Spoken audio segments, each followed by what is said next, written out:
Good morning. Welcome to you all. Your Excellencies, distinguished guests, ladies and gentlemen, Your Highness, and our virtual global audience, welcome to the 7th Atlantic Council Global Energy Forum in the United Arab Emirates. It's my pleasure and honor to return with the forum to Abu Dhabi. And you can see that the time of COVID has made all of us more eager to be with each other. And it's wonderful to see this crowd. This is the first time we've been back in Abu Dhabi since the COVID-19 pandemic struck in 2020. Abu Dhabi is the intellectual home for the Global Energy Forum, and we're delighted to be here. For those of you who have joined us before, welcome back. For you that are here for the first time, welcome. It is the greatest honor to hold this forum under the patronage of His Highness Sheikh Mohammed bin Zayed Al Nahyan, President of the UAE and ruler of Abu Dhabi. And we've been holding it under this patronage from the beginning. It's a point of pride for us. The forum is held in partnership with the UAE Ministry of Energy, and I see my friend Minister Suhail Al-Mazroui here, and we hatched this idea many years ago, and I think this is a testament to the fact that it was the right idea at the right time, and it couldn't be more timely than it is this year. And it's in partnership with the ministry, with ADNOC, with Mubadala, with Masdar, with ENIC, and it is part of Abu Dhabi Sustainability Week. We thank His Highness for his country's generous hospitality. Further, this event would not be possible without the tremendous support of our presenting partners, ADNOC, Mubadala, Masdar, and ENIC.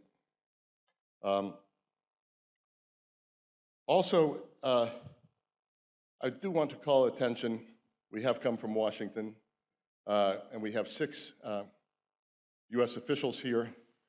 It's a great pleasure to see Secretary John Kerry, the U.S. Special Presidential Envoy for Climate, and a recipient of the Atlantic Council's highest honor, our Global Citizen Award, and also to see the Special Presidential Coordinator, Amos Hochstein, who's been a partner and a friend of this forum for a long time, and also a former board member of the Atlantic Council. I also want to welcome and salute our new Senior Director of the Global Energy Center, Landon Durrance. I want to thank Reed Blakemore, who's been his acting and still his deputy, and their remarkable team. You're going to see them all over in the next couple of days, and please thank them for their work. Much has changed since we last gathered here at the St. Regis in Abu Dhabi in January of 2020, just weeks before the global shutdowns due to the COVID-19 pandemic. And much has changed since we convened the 2022 Global Energy Forum in March, alongside the World Government Summit in Dubai, just weeks after Russia's invasion of Ukraine. And even now, on the cusp of the UAE's hosting of COP28 next December, I expect that this year will be yet another one of transformative change. Our shared values and commitment to energy security and global decarbonization remain steadfast. And this gathering of leaders from across energy, economics, and politics is here to set the energy and climate agenda for this coming year, and it's probably never been more critical to do that.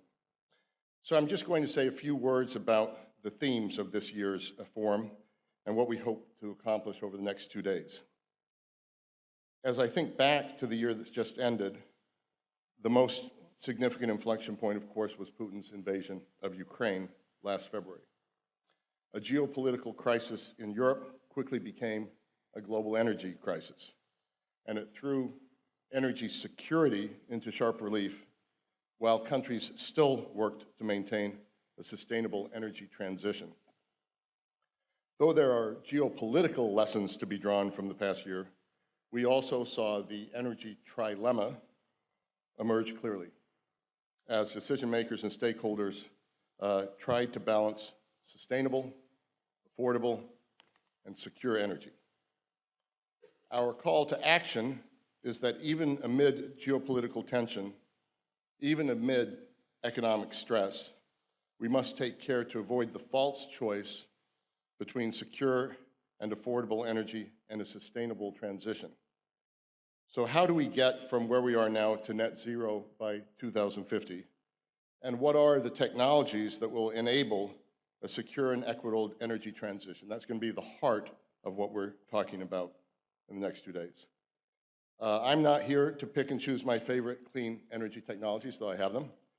But I will say this: true net zero enablers require reliable supply chains, and they address the power sector and hard-to-abate sectors like heavy industry and manufacturing, desalination, hydrogen production, and more. So I look forward to hearing from energy and climate experts and leaders and learning much more over the next 2 days. As the current geopolitical and energy crises force us to think seriously about the energy trilemma and pathways to net zero, we are fortunate to be here in Abu Dhabi, where COP28, hosted in the UAE later this year, November 30th, December 12th, shines bright on the horizon. The Global Energy Forum follows on the heels of COP27, hosted by Egypt as the first African COP since the Paris Agreement. Sharm el-Sheikh emphasized the importance of implementation by all communities to empower an inclusive energy transition. We all look forward to the UAE's opportunity to advance these ideas around an inclusive and reliable energy transition, which will be at the center of the global community's endeavors to meet the challenge of climate change. In light of the UAE's tremendous successes, especially in building new nuclear reactors, advancing solar power and other renewables, decarbonizing aluminum, there is no better place to bring the climate and energy communities together to convene these conversations of paramount importance. The announcement late last year of the US-UAE Partnership for Accelerating Clean Energy, or PACE, which will, according to the White House, catalyze $100 billion in financing, investment, and other support, and deploy 100 gigawatts of clean energy by 2035 to advance the energy transition and maximize climate benefits, offers clear evidence of the serious and sophisticated commitment to net zero that make the UAE uniquely well-suited for the presidency of COP at this critical moment. Before concluding my remarks and introducing our speaker for this morning, I would like to take a moment to remember a dear friend whose wise counsel was cherished and whose voice is greatly missed at the Atlantic Council Global Energy Forum. He was at all 6 of our previous forums. His Excellency Mohammed Sanusi Barkindo, Secretary General of OPEC, passed away in July last year after guiding OPEC through a period of dramatic change while bringing his tremendous intellect and understanding of energy and geopolitics to bear. He was a friend of mine, and I know he was a true friend to so many people in his audience. As you know, Mohammed Barkindo would not have wanted you to now engage in a moment of silence, but I think he would appreciate a round of applause for everything he did in his life.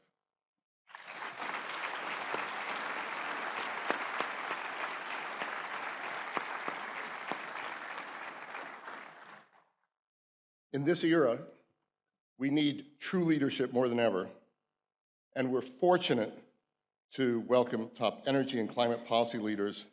We have 10 ministers joining us, 16 members of the Atlantic Council's Board of Directors, 3 members of our International Advisory Board, more than 3 dozen CEOs, a large number of civil society experts, media, officials of various governments. You're all welcome here. It's a very exciting group for this period of time. And with leadership in mind, I want to recognize and congratulate Dr. Sultan Al-Jaber, who just this week was named presidential designate of COP28.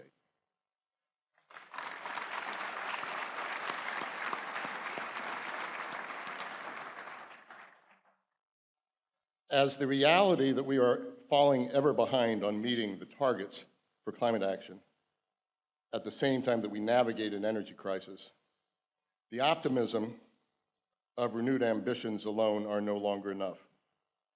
As I said to CNBC under the hot questioning of Hadley Gamble yesterday, there is no individual I know that is better prepared and equipped to take on this task than Dr. Sultan. It requires the breaking of silos, it requires transformative thinking and action, and that's something he's done throughout his entire career.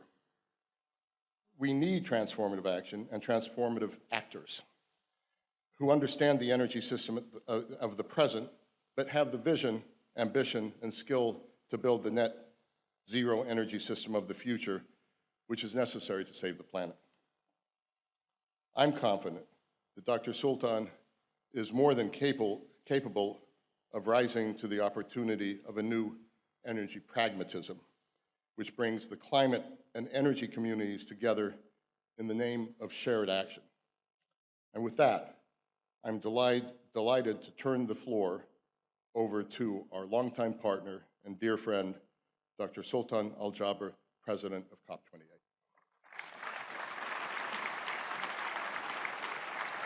Ladies and gentlemen, please welcome COP28 President-Designate United Arab Emirates Special Envoy for Climate Change and Minister of Industry and Advanced Technology and Abu Dhabi National Oil Company's Managing Director and Group CEO, His Excellency Dr. Sultan Al Jaber. سيداتي وسادتي، لنرحب بمعالي الدكتور سلطان بن أحمد الجابر المبعوث الخاص لدولة الإمارات للتغير المناخي ورئيساً معيناً للدورة 28 من مؤتمر الأطراف في اتفاقية الأمم المتحدة الإطارية بشأن تغير المناخ، وزير الصناعة والتكنولوجيا المتقدمة العضو المنتدب والرئيس التنفيذي لأدنوك ومجموعة شركاتها كوب 28. بسم الله الرحمن الرحيم. السلام عليكم ورحمة الله. Good morning, Your Excellencies, distinguished guests, ladies and gentlemen, dear friends. Welcome to the United Arab Emirates, to Abu Dhabi, and to the 7th Atlantic Council Global Energy Forum. And thank you, Fred, for your kind introduction. Thank you for your leadership, for your partnership, and for making sure that we always have the right mix of expertise participating in this very important forum.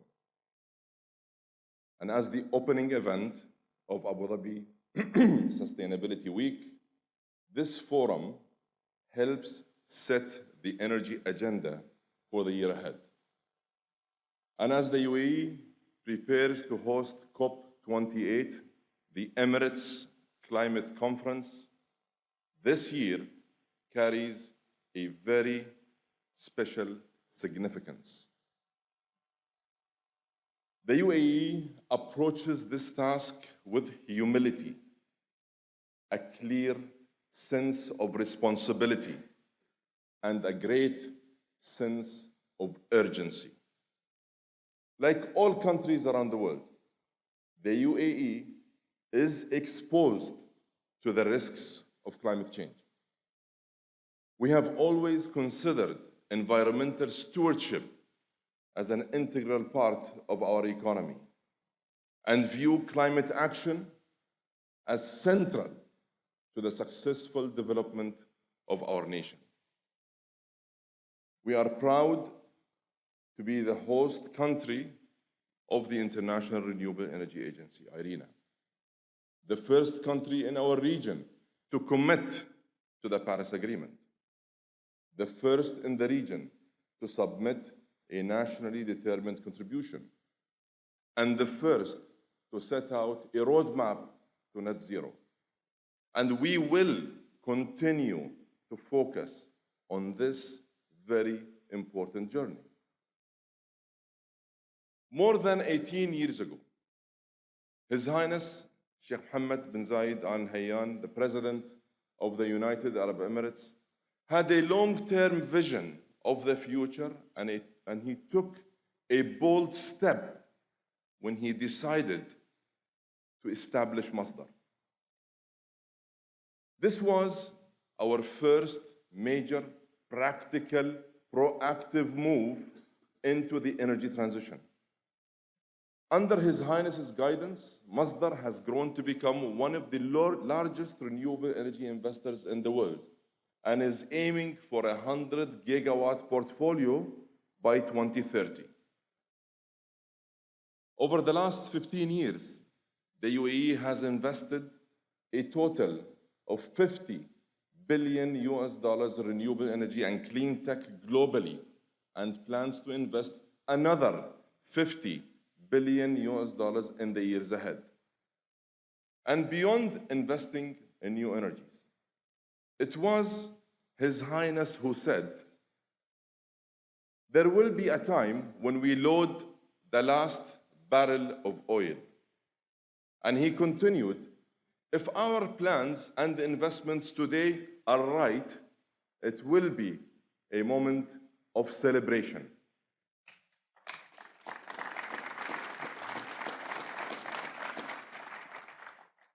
This call to action by His Highness at the World Government Summit in 2015 clearly underscored his vision for sustainable development, delivered by economic diversification and enabled by a rapid transition of our energy systems.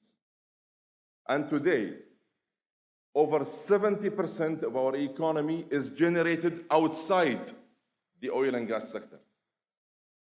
And as the founding CEO and chairman of Masdar and the MD and CEO of ADNOC, I will continue to follow our leadership's vision and guidance in making today's energy cleaner while advancing and continuing to invest in the clean energies of tomorrow.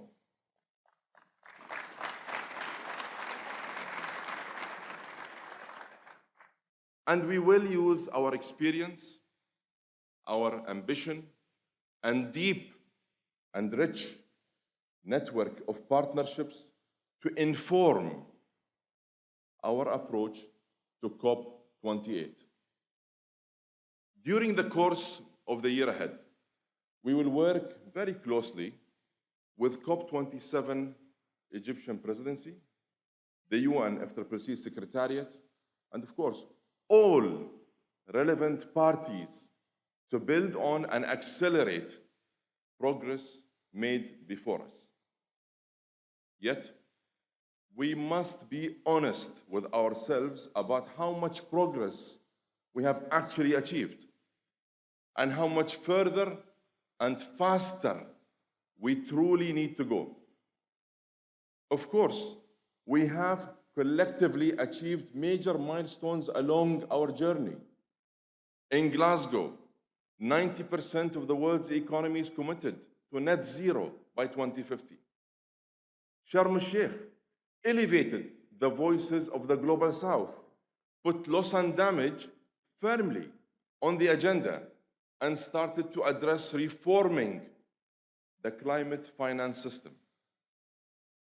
COP28 will have particular significance as it will mark the first global stocktake, a comprehensive assessment of progress against the goals of the Paris Agreement. And we don't need to wait for the stocktake to know what it will actually say. We are way off track. We are way off track. The world is playing catch-up when it comes to the key Paris goal of holding global temperatures down to 1.5 degrees. And the hard reality is that in order to achieve this goal, global emissions must fall 43% by 2030. To add to that challenge, we must decrease emissions at a time of continued economic uncertainty, heightened geopolitical tensions, and increasing pressure on energy security. Ladies and gentlemen, there is no other way to really address our climate challenge. We need to make transformational progress. And for that to happen, we must be prepared. We must be prepared to transform the process with the support of all parties and stakeholders. We want COP28 to transform systems and accelerate 2030 trajectories through game-changing partnerships, game-changing solutions, and real, tangible outcomes. We want it to be a COP of solidarity that bridges global North and South and includes public and private sectors, scientists and civil society, women and youth. And we want it to be a practical COP, a COP of action, a COP for all, a COP that raises ambition and moves from goals to actually getting it done across mitigation, adaptation, loss and damage, and of course, finance.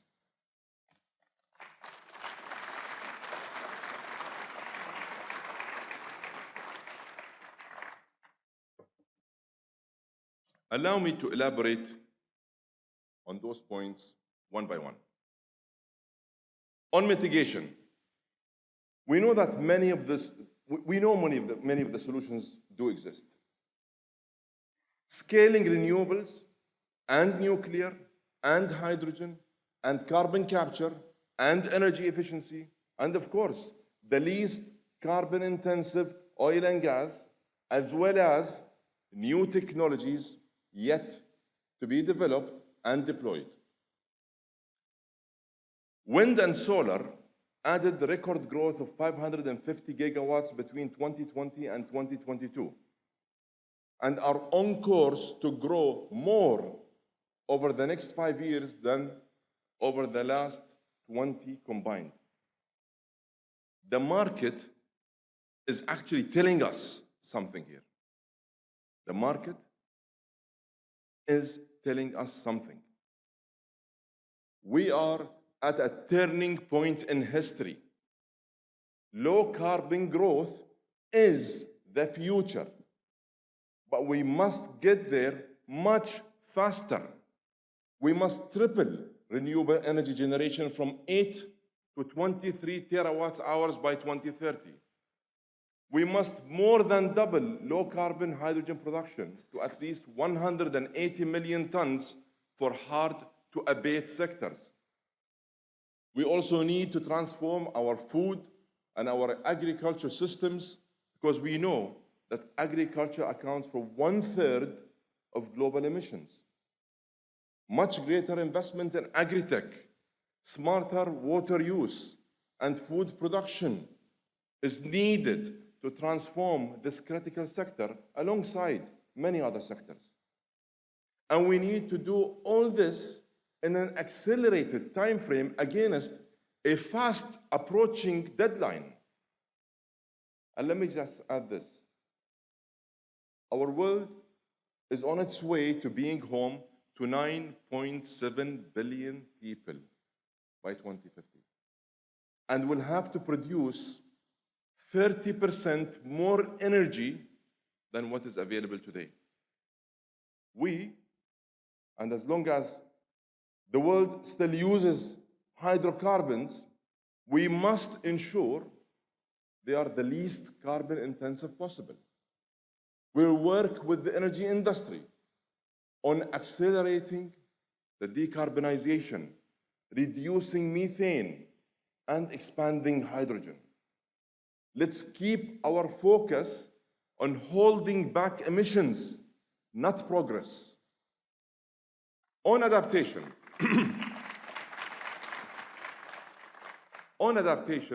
the number one priority is very clear.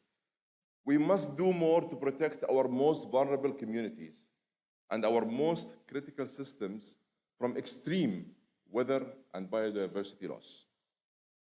We must protect our rainforests and invest in nature-based solutions like mangroves that act as powerful carbon sinks while protecting coastlines and preserving natural ecosystems.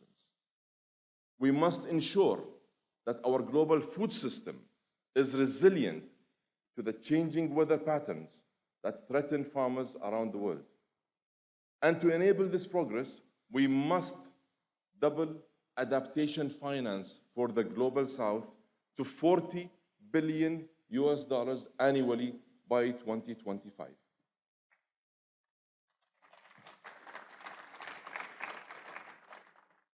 On climate finance, we simply need more. And we need it to be more affordable. And we need it to be much more accessible. We need to ensure that every concessional dollar is matched by $2 or $3 of private capital.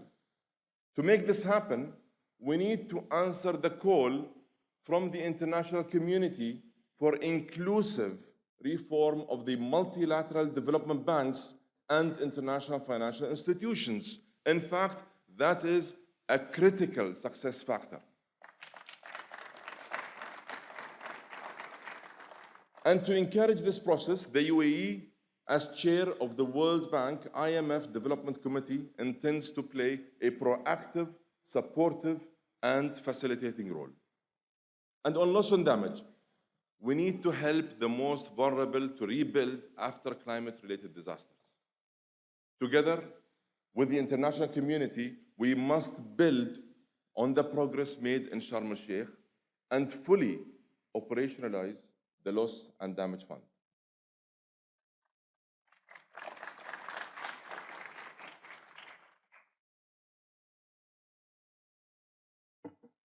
Distinguished delegates, dear friends, as an ambitious young nation that continues to evolve, the UAE has grown through partnerships, opened up to new ideas, and learned many, many lessons along the way. We don't claim to have all the answers, but we believe we have something valuable that we can contribute. At the crossroads of North and South, East and West, we will listen.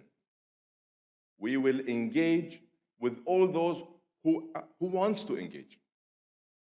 We will listen, and we will engage with those who want to engage. We will build bridges, and we will pursue global consensus in this very important collective effort.